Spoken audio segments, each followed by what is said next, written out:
Hello viewers, welcome to my channel Pharmacypedia. In this video, we are going to discuss about rheology modifiers, which are one of the building blocks of cosmetics.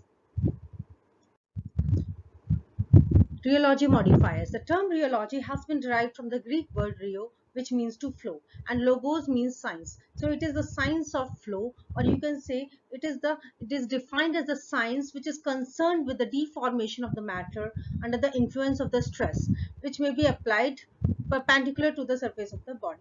So rheological modifiers are the substances which are concerned with the flow, which are concerned with the viscosity of the substance, which acts and play a very wide role in different types of the cosmetics.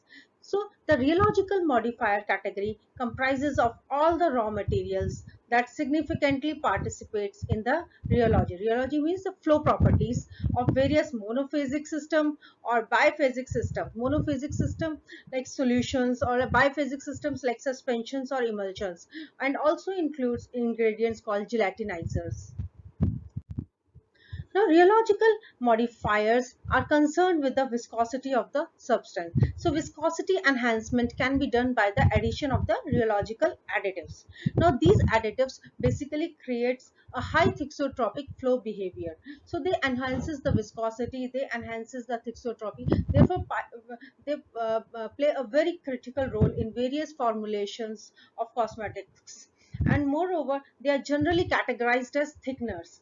All the rheology modifiers are basically comprised of a category known as the thickeners. Thickening is an important function of as consumer equates viscosity or thickness with the quality of the product. So sometimes the thickness is very much desired in the formulation. These thickness can be incorporated by the addition of these rheology modifiers, which alternates the flow properties of the substance. So again, the thickening agents are the substances which can increase the viscosity of a liquid without changing its properties. So it doesn't change the property of the substance. The main property remains the same, but once you add the thickening agent, it enhances the viscosity and looking formulation more easy to handle, more appropriate from the consumer point of view. So the thickeners may also improve the suspension of the other ingredients or emulsions, which increases the stability of the product. So when we talk about the biphasic system like emulsions or suspensions, we find that they have the improved stability once thickening agents are added into that. Moreover, they are widely used in cosmetics or personal hygiene products, including viscous products.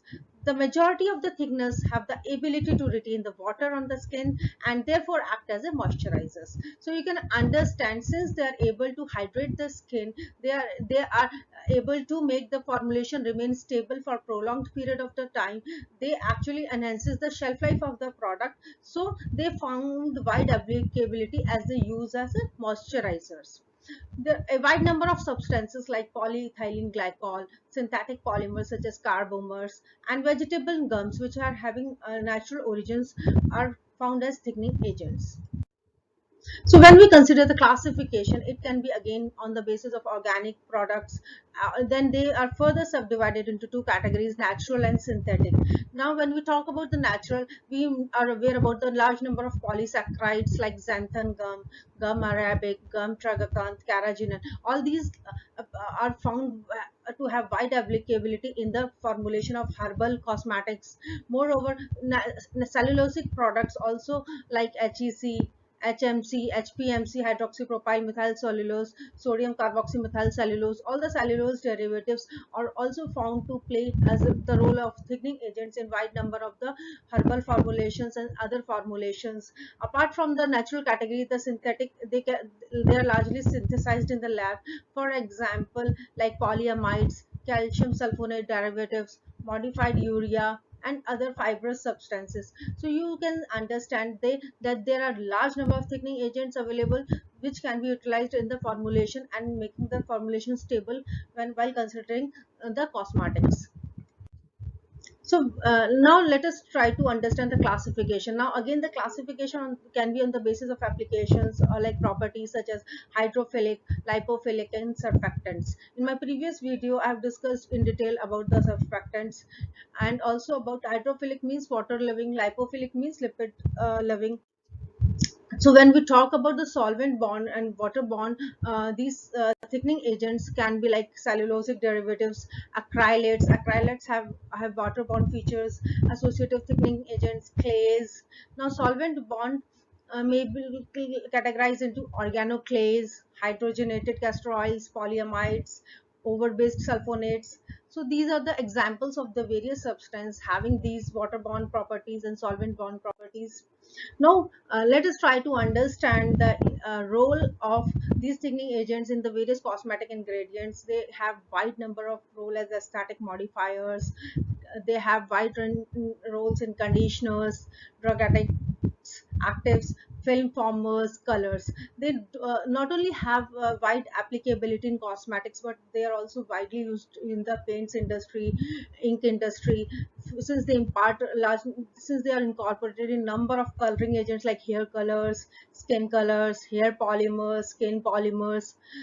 As far as cosmetics is concerned, they found their applicability in as a use in the formulation of sunscreens, antiperspirants, antibacterials, anti-dandruff agents, anti-cavities, skin lightening creams, anti-acne treatments. And apart from that, like conditioning activities and like building block activities like in silicones, cationic, occlusive, humectants and emollients. I have discussed in detail about that in my previous video in emollients. You can refer that in detail. And apart from that, they are also acting as an aesthetic modifiers, and like they actually have to achieve the optimized formulation in case of various preservatives, fragrances, adjusters, fillers, plasticizers, appearance modifiers, and delivery. So you can understand that they have a wide role to play in each and every development of the formulation of cosmetic, not only cosmetic products, but also they find their utility in paints industry, ink industry, and even in the biotechnology based industries.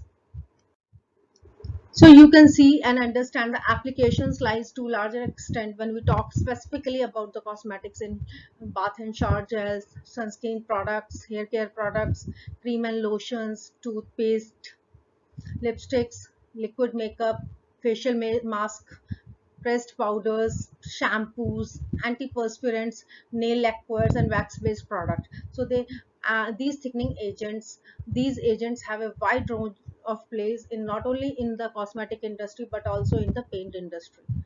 Thank you so much for watching my video. Please do subscribe Pharmacypedia for further updates. Also, please provide your comments in the comment box. Thank you so much.